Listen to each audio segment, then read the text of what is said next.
Hello student, स्वागत है आपको हमारे यूट्यूब चैनल अभिरॉय पीसीएम क्लासेस में। आज नई वीडियो के साथ आज जो हम पढ़ने वाले हैं क्लास 12 की फिजिक्स। और क्लास 12 की फिजिक्स विषय के अंदर चल रही थी हमारी फर्स्ट बुक, और फर्स्ट बुक का आज के इस लेक्चर में हम तीसरा चैप्टर लेकर चल रहे हैं जिसका नाम है विद्युत धारा यानी कि इलेक्ट्रिक करंट। ठीक है, आज इस चैप्टर का एक हम पहला लेक्चर लेकर चलेंगे और बहुत ही आसान तरीका से देखेंगे कि विद्युत धारा वाला चैप्टर में से कौन कौन से क्वेश्चन हैं जो बोर्ड एग्जाम में सबसे ज्यादा पूछे जाते हैं। आज की इस वीडियो में मैं वो भी बताने वाला हूं कि कौन कौन से प्रश्न हैं जो बोर्ड एग्जाम में सबसे ज्यादा आते हैं। ठीक है, और आज का जो क्लास है हम यहाँ पर स्टार्ट करने वाले हैं, एक बेसिक क्लास रहेगा। तो आज की इस वीडियो में हम लेके चल रहे हैं बेसिक क्लास यानी कि इलेक्ट्रिक करंट का एक बेसिक क्लास लेके यहाँ पे हम चल रहे हैं। ठीक है, विद्युत धारा क्या होता है, इसका मात्रक क्या होता है, इसका सूत्र क्या होता है, वो सारा कुछ हम यहाँ पे जानेंगे कि विद्युत धारा को किसमें मापा जाता है। ठीक है, विद्युत धारा कैसी राशि है, सारा कुछ आज के इस वीडियो में हम देखने वाले हैं।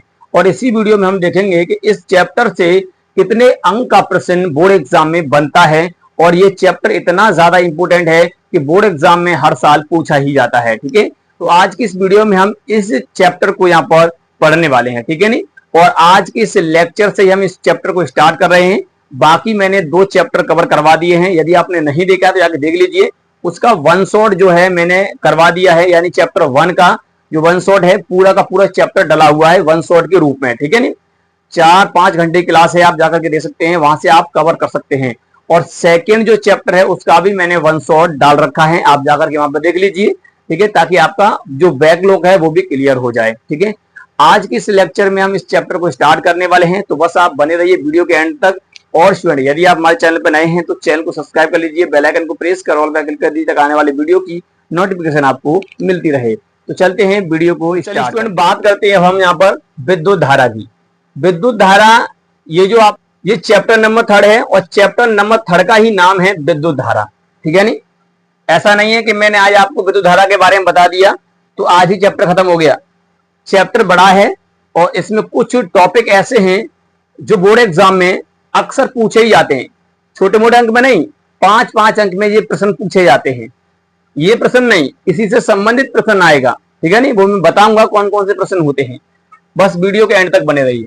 तो विद्युत धारा के बारे में आज हम यहाँ पर देखने वाले हैं। केवल बेसिक क्लास है ये आपका। कौन सा है भैया? बेसिक क्लास है, और इसे जानना बहुत जरूरी है। अगर जब तक आपको बेसिक नहीं पता होगा ना तो आगे के जितने में टॉपिक आपको बताऊंगा वो आपको समझ में नहीं आएंगे। ये बात आप ध्यान से समझ लीजिए। ठीक है नहीं, तो विद्युत धारा इसे इंग्लिश में इलेक्ट्रिक करंट बोलते हैं, ये चैप्टर का भी नाम है।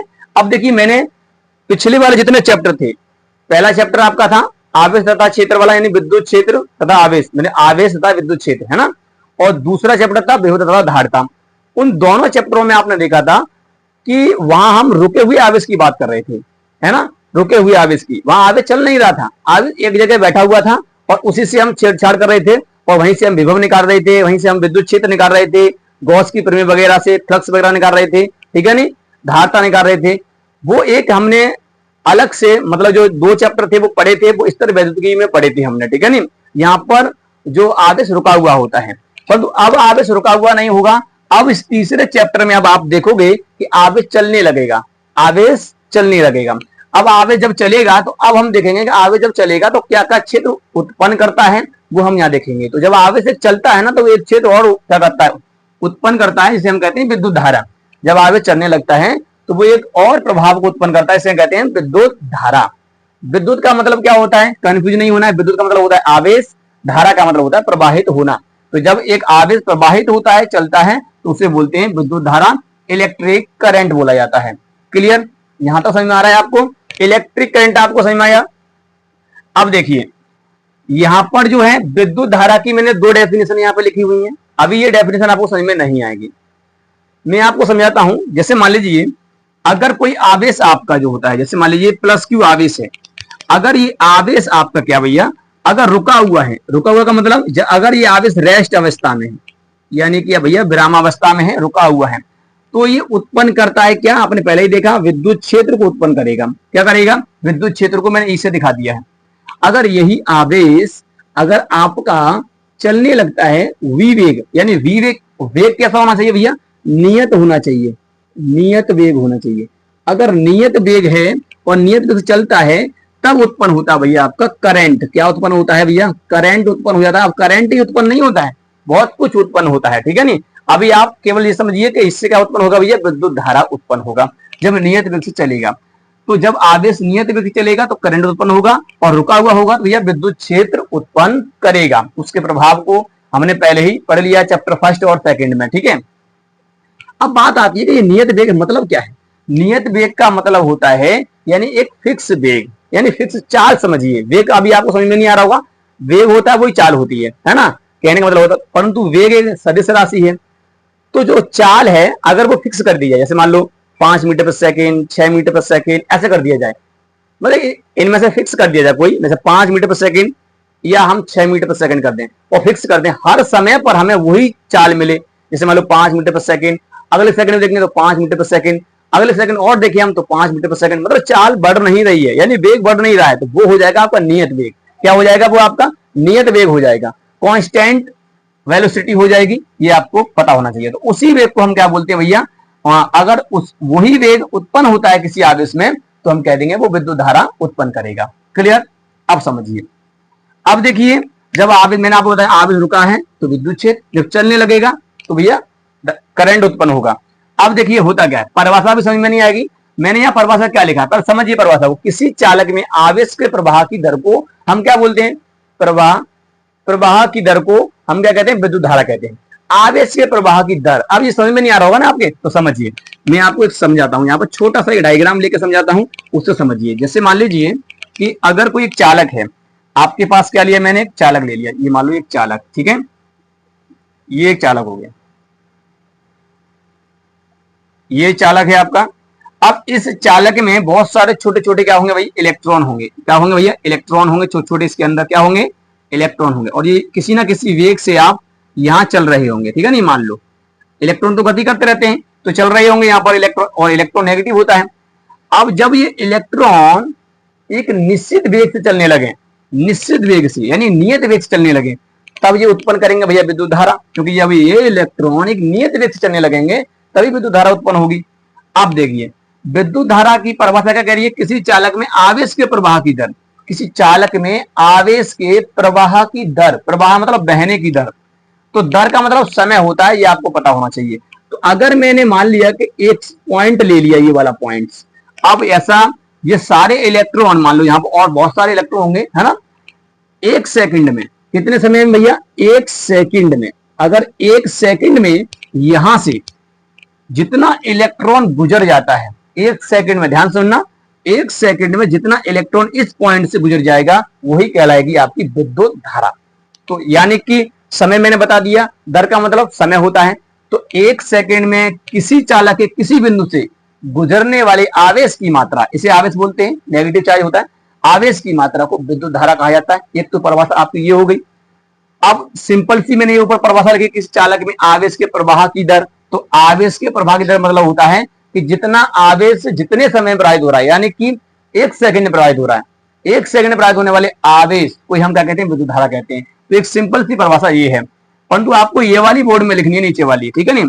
तो ये मैंने चालक लिया है, इस चालक से जब इलेक्ट्रॉन एक सेकंड में जितना गुजर जाएगा वही उसकी विद्युत धारा कहलाएगी।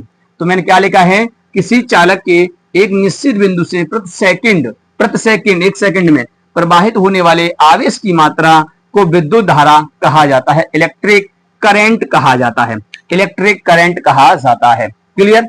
एक सेकंड में जितना आवेश गुजर जाएगा, और ये तो आपको याद ही हो जाएगा, ठीक है।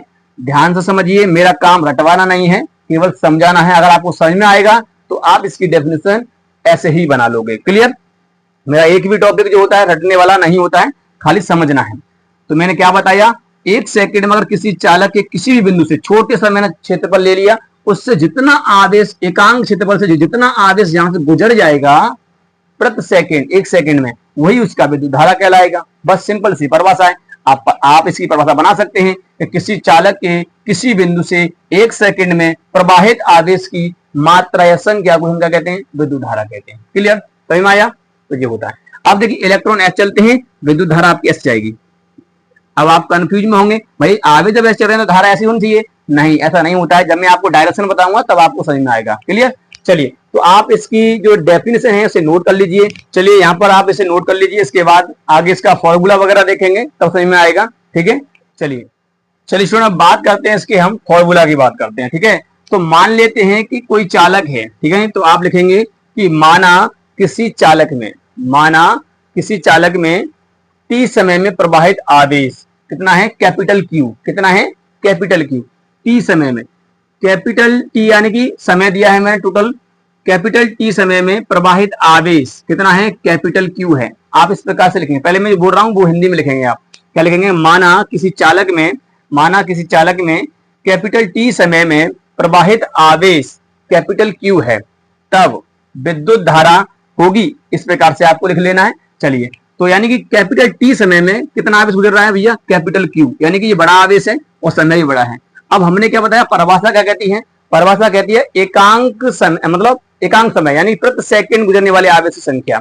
तो प्रति सेकंड आवेश, अब देखिए समय ये है, इतने समय में इतना आवेश, तो एकांक समय में कितना हो जाएगा भैया, तो एकांक की बात करेंगे, एकांक समय में अगर जो आवेश गुजरेगा कितना गुजरेगा, कैपिटल क्यू अपॉन में कैपिटल टी। ठीक है नहीं, अब जो एकांक समय में जितना आवेश गुजर रहा ना वही विद्युत धारा होती है।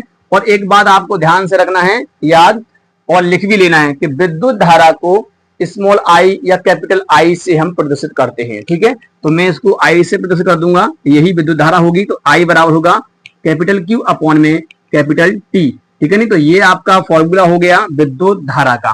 ठीक है नहीं, ये क्या हो गया भैया, विद्युत धारा का फॉर्मूला आपका हो जाएगा। क्लियर, कैपिटल क्यू अपॉन में टी हो जाएगा, तो क्यू अपॉन में टी लिखते हैं हम यहाँ पर। ठीक है, इतना हो जाएगा। तो ये आपका फॉर्मूला है। यहाँ पर क्यू क्या भैया, क्यू आपका आवेश होता है, क्या होता है, आवेश है। और टी क्या भैया, समय है, जो समय लग रहा है आवेश को प्रवाहित होने में, ये समय है।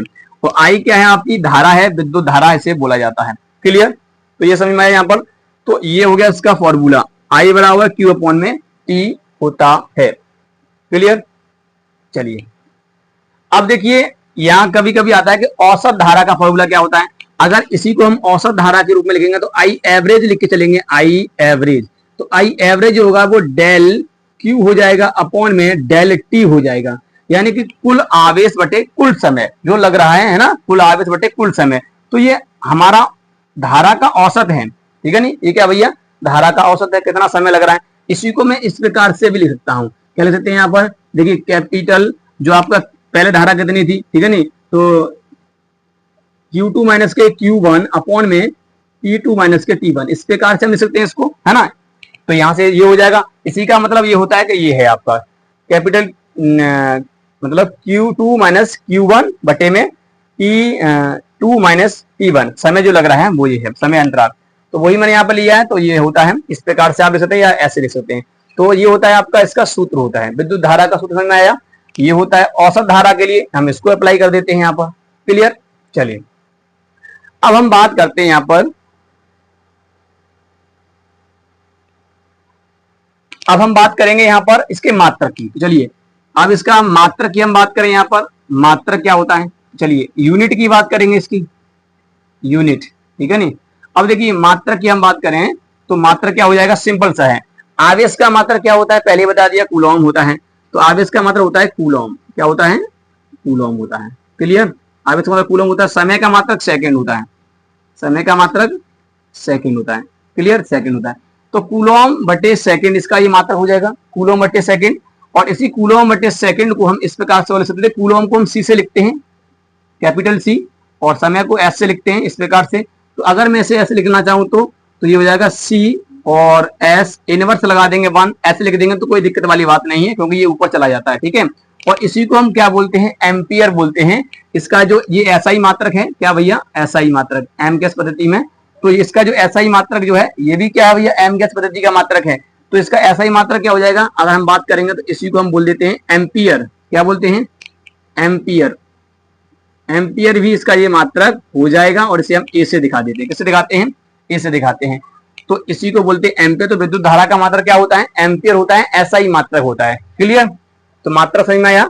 विद्युत धारा का मात्रक क्या होता है, कूलॉम सेकंड इनवर्स या कूलॉम बटे सेकंड, या हम बोल सकते हैं एम्पियर। ठीक है, ये इसका मात्रक होता है, जो हर जगह प्रयोग होगा एम्पियर, ये एसआई मात्रक हो गया। चलिए मात्रा समझ में आया। अब हम इसकी विमा की बात करें तो विमा क्या होगी, विमा, विमा सिंपल है निकालना। देखिए विमा क्या होगा, विमा की अगर बात करेंगे तो आवेश की विमा क्या होती है, आवेश की विमा होती है एटी, क्या होती है भैया, ए और टी, ये आवेश की विमा होती है। विमा, अगर विमा निकालना नहीं आता है तो उसका वीडियो मैंने ऑलरेडी बना रखा है, आप जाकर के देख सकते हैं विमा, ठीक है नहीं। तो वहां पर आप जाएंगे तो वहां पर अगर देखेंगे प्लेलिस्ट बना हुआ है, वहां से आप निकाल सकते हैं, नहीं तो वीडियो आप जाकर सर्च करके निकाल लें वहां से, ठीक है। तो क्यू बट्टे टी। अब समय, समय का विमा जो होता है वो टी होता है, तो किस प्रकार से हो जाएगा, टी से तो टी कट जाएगा, तो इसका सिंपली विमा होता है वो ए ही होता है। इसलिए हम यहाँ पर देखिए ए से ही इसको दिखाते हैं, एम्पियर को किससे दिखाते हैं, ए से दिखाते हैं। तो ये हो गया तुम्हारा, इसकी विमा होगी, क्लियर।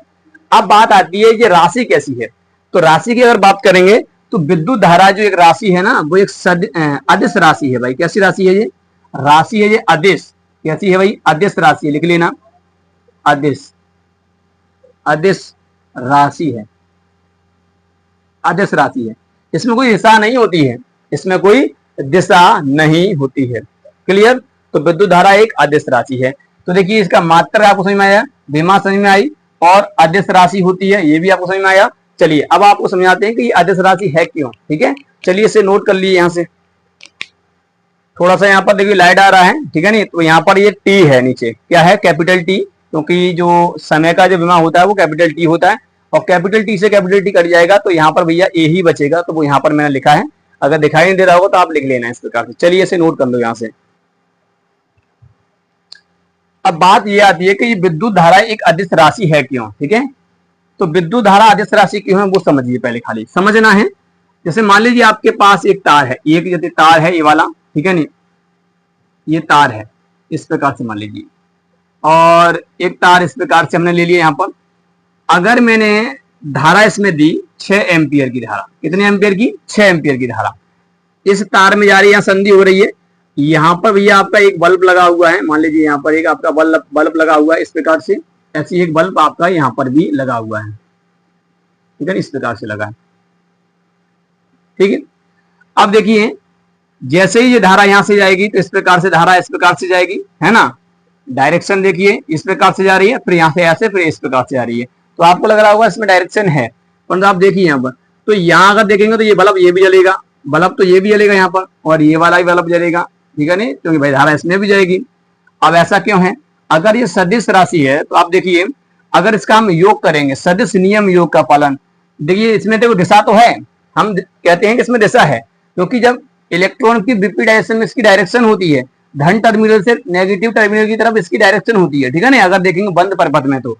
परंतु अगर हम यहाँ पर अगर देखें, इसे सदिश नियम योग का पालन नहीं करती। कैसे, देखिए सदिश राशियां जो भी होती है, जैसे मान लीजिए जैसे आपका ये है, एक ब्लॉक है आपका यहाँ पर ये, और ये ब्लॉक ऐसे रखा हुआ है इस प्रकार से, इस पर 5 न्यूटन का फोर्स लग रहा है इस पर, ठीक है नहीं, और यहां से भी लग रहा है 5 न्यूटन का फोर्स यहाँ पर। अगर आपसे कहा जाए कुल बताइए कुल बल कितना हो गया यहाँ पर, तो कुल बल निकालोगे तो 5 न्यूटन, ठीक है नहीं, और जो एक विपरीत लग रहा है तो सदिश राशियों में ये होता है कि एक माइनस में लिया जाता है, तो भैया 0 बल हो जाएगा, कितना हो जाएगा, 0 हो जाएगा, ये ब्लॉक कहीं नहीं जाएगा, है नहीं। ऐसे यहाँ पे देखिए, अगर धारा यहाँ जा रही है तो मान लीजिए इसमें 3 एम्पियर जा रही है, इसमें भी 3 एम्पियर जा रही है। अगर मैं यहाँ पर संधि पे देखूंगा कितनी धारा है, तो यहाँ अगर तुम धारा देखोगे, पहले धारा कितनी थी, 6 एम्पियर, जाने वाली धारा कितनी है, देखिए आपकी 3 एम्पियर, ये 3 एम्पियर 6 एम्पियर है। अगर मैं यहाँ पर देखूंगा तो 3 एम्पियर लेना पड़ेगा मुझे, इसकी डायरेक्शन ऐसे है और इसकी डायरेक्शन ऐसे है, तो एक मुझे माइनस में लेना पड़ेगा, तो ये देखिए 0 हो जाएगा। अगर धारा 0 है तो भाई बल्ब कैसे जल रहे हैं ये दोनों, है ना। तो इसलिए ये सदिश नियम योग का पालन नहीं करती, विद्युत धारा सदिश योग नियम का पालन नहीं करती है, ठीक है नहीं। तो इसलिए ये क्या है, एक अदिश राशि है, इतना आपको पता होना चाहिए, क्लियर। तो मुझे यही समझाना था आपको कि विद्युत धारा एक अदिश राशि होती क्यों है, क्योंकि ये सदिश योग नियम का पालन नहीं करती। सदिशों में एक हमेशा विपरीत में होगा तो उसे माइनस में लिया जाएगा, तब योग होगा, ठीक है नहीं। अगर हम इसका सदिश योग नियम लगाते हैं तो ये 0 हो रहा है, फिर भी यहाँ बल्ब दोनों जल रहे हैं, तो ये क्या हो जाएगा भाई, गलत माना जाएगा। इसलिए विद्युत धारा एक अदिश राशि होती है, क्लियर। चलिए यहां तो समझ में आया है। अब चलते हैं कि 1 एम्पियर की परिभाषा को समझते हैं यहाँ पर। चलिए स्टूडेंट, अब हम बात करते हैं 1 एम्पियर की परिभाषा। 1 एम्पियर किसके बराबर होता है, तो समझिए यहाँ पर फॉर्मूला आप जानते ही हैं, क्या था फॉर्मूला, था आपका, यानी कि मैंने बताया था धारा का फॉर्मूला, तो आई बराबर बताया था मैंने Q अपॉन में T, ये बताया था ना, ये बताया था।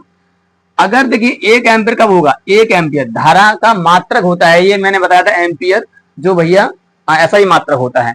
तो अगर मुझे धारा 1 एम्पियर लेनी है, 1 एम्पियर, ठीक है ना, तो मुझे क्या करना होगा, यहाँ पे आवेश भी 1 कूलम लेना पड़ेगा और समय भी मुझे 1 सेकंड लेना पड़ेगा, ठीक है ना, समय क्या लेना पड़ेगा मुझे 1 सेकंड, तब जाकर के क्या होगा भैया 1 एम्पियर होगा। तो सिंपल सा यहाँ पे इस प्रकार से बनेगा, बनेगा नहीं बनेगा, इस प्रकार से बनेगा। तो हम कह सकते हैं किसी चालक के किसी बिंदु से, किसी चालक के, कोई भी चालक हो सकता है तार वगैरह, किसी चालक के किसी बिंदु से 1 सेकंड में, कितने समय में, 1 सेकंड में प्रवाहित आवेश 1 कूलम हो, कितना हो, 1 कूलम हो, एकांक हो, तो धारा 1 एम्पियर कहलाएगी। क्या कहलाएगी भैया, 1 एम्पियर कहलाएगी। ये बात आपको पता होना चाहिए, ठीक है।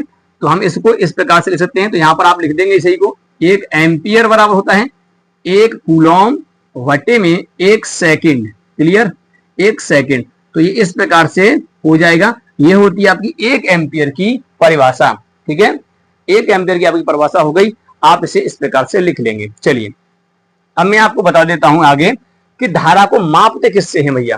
धारा को देखो मापा तो जाता है मात्रक में, एम्पियर में, परंतु किससे नापा जाता है, किससे मापते हैं धारा को, ठीक है नहीं, तो वो समझिए। अगर देखिए धारा को मापना है तो हम यहाँ पर प्रयोग करते हैं भैया आमीटर का प्रयोग करते हैं। किसका प्रयोग करते हैं, आमीटर का। धारा का मापन किससे किया जाता है, नोट पॉइंट में लिख लेंगे आप। धारा का मापन जो करते हैं वो आमीटर से करते हैं। कैसे करते हैं, आमीटर, आमीटर से कहते हैं। कितनी बड़ी धारा हो उसे हम आमीटर से मापेंगे धारा को, ठीक है नहीं।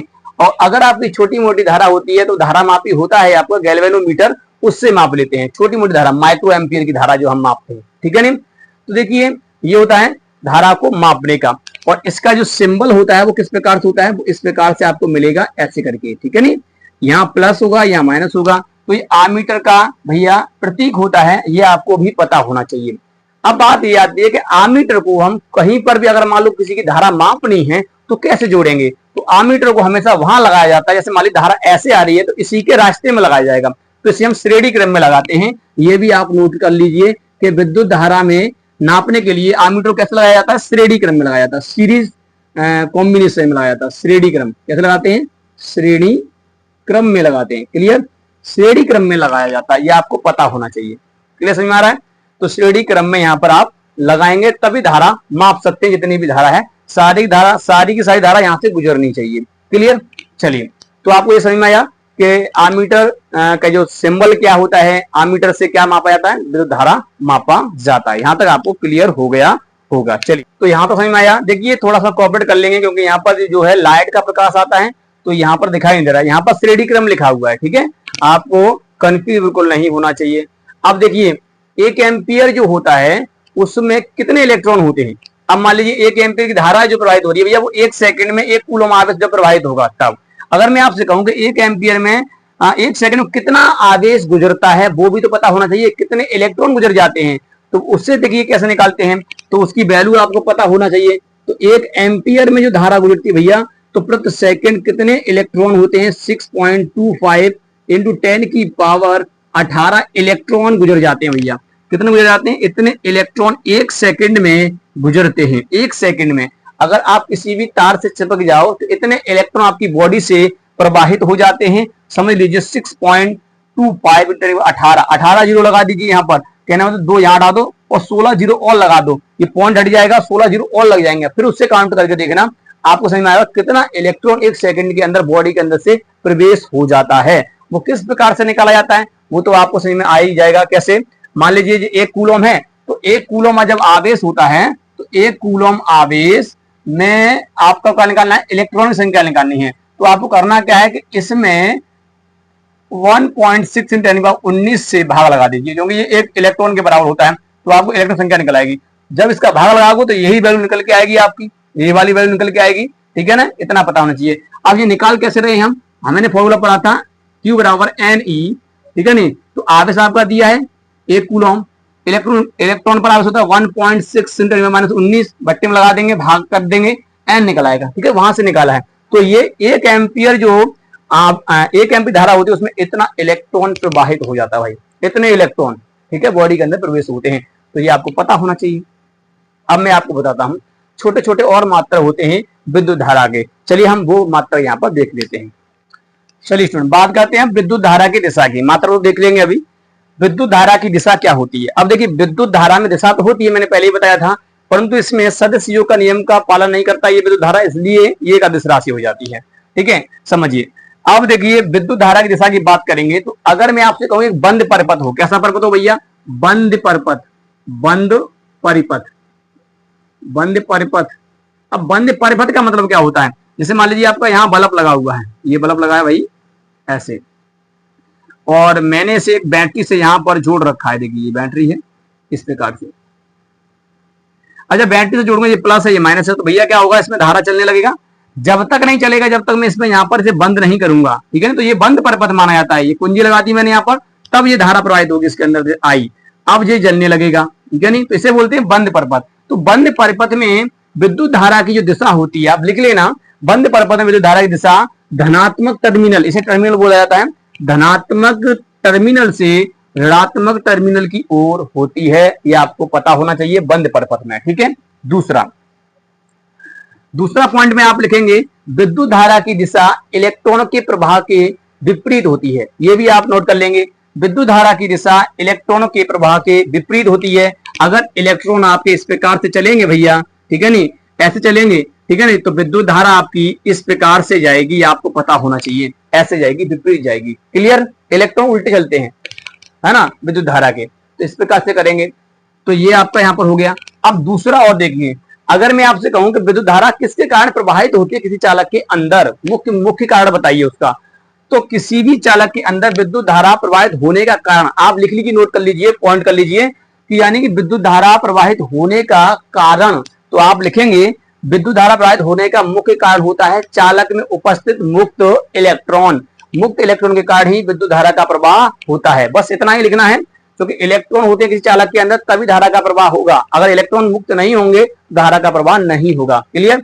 ये आपको पता होना चाहिए। अच्छा चलिए, विद्युत धारा जो होती है, अगर मैंने किसी, मान लीजिए अगर NaCl मान लो कोई लवड़ है, और लवड़ के अंदर विद्युत धारा कैसे प्रवाहित होती है, तो लवड़ जो अगर मैं मान लेता हूं कोई लवड़ वगैरह है, यानी कि कोई भी मान लीजिए ऐसे करके, ये मैंने यहां पर ले लिया और इसमें मैंने लवड़ डाल रखा है NaCl, ठीक है, आप देख सकते हैं, और इसमें मैंने एक क्या लगा दिया भाई, रॉड लगा दी है, तार लगा दिया है, इसमें मैंने प्लस दे रखा है और इस पर एक माइनस दे रखा है।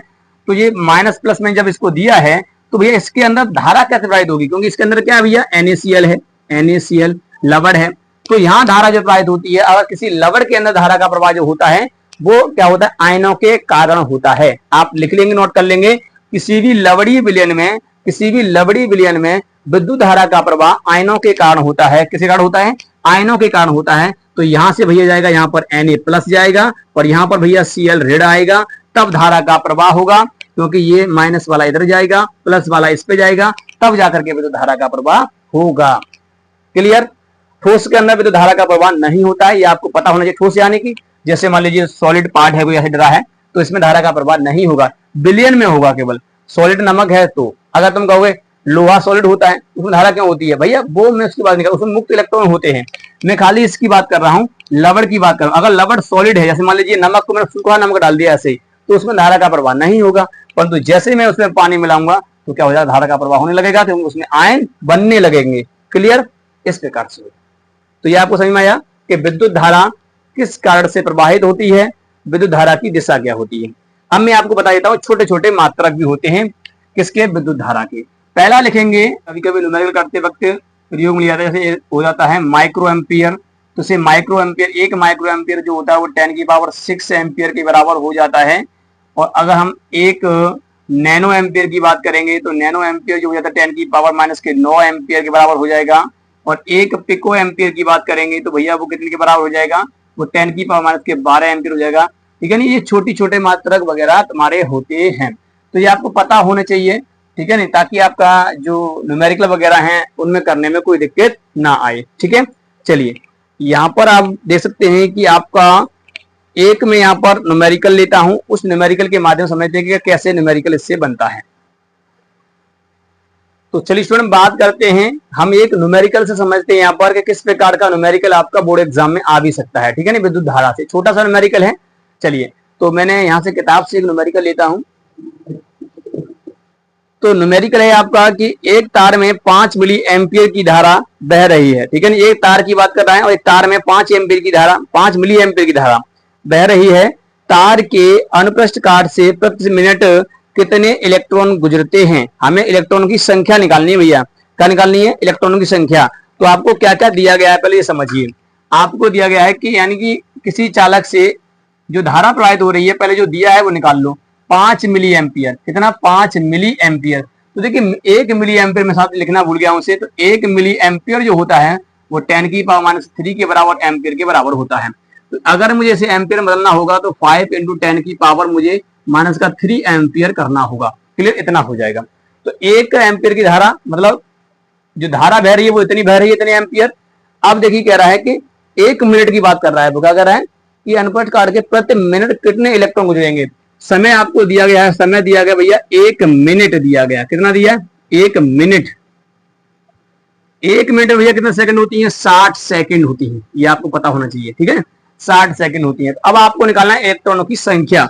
हमें भैया संख्या निकालनी है, ठीक है। हम इतना तो जानते हैं कि इलेक्ट्रॉन पर जो आवेश होता है वो 1.6 × 10⁻⁻19 कूलम होता है।